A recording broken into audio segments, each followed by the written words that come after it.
The Jack Sparrow premium format figure was probably one of the most involved design to development processes over a character that we've had in some time.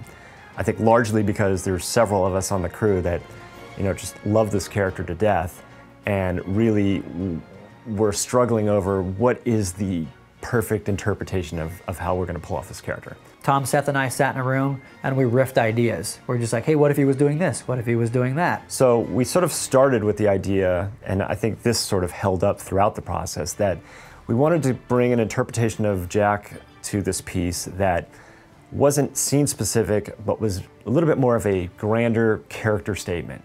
That we wanted to sort of capture his kind of physical affectations and, obviously his costuming. What we originally wanted to do, and I think what we still succeeded in doing, was we wanted to not only capture the movie, but we wanted to capture the ride. We built this really incredible sort of still life of pirate activities. It's, there's a barrel, there's some chests, there's some lanterns, there's this great map that's draped over a barrel that he's, got his hand on top of. He's holding a compass in his hand. There's optional elements to have him hold the coin from the first film. We discussed change out with the coin and with bottles, with guns, like what really tells the story of Jack Sparrow? What do we need to put in there? And it was just a great experience.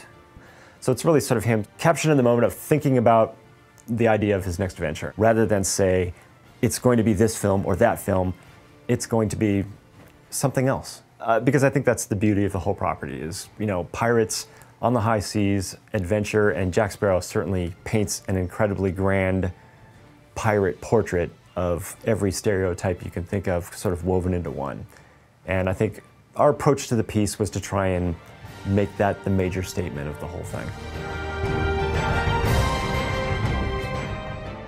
We also have some other cool Disney villain stuff coming up too, I would say. Another thing that we got working on and it's pretty cool design for, which is one of my old childhood favorites, is we got a Captain Hook coming up. And I know this modern generation's got the Jack Sparrow, Johnny Depp character, but for me it was always Peter Pan and Hook. And I don't know, the design that was done for this is really a lot of fun. And it really sort of brings you back right to the first time you see that story play out.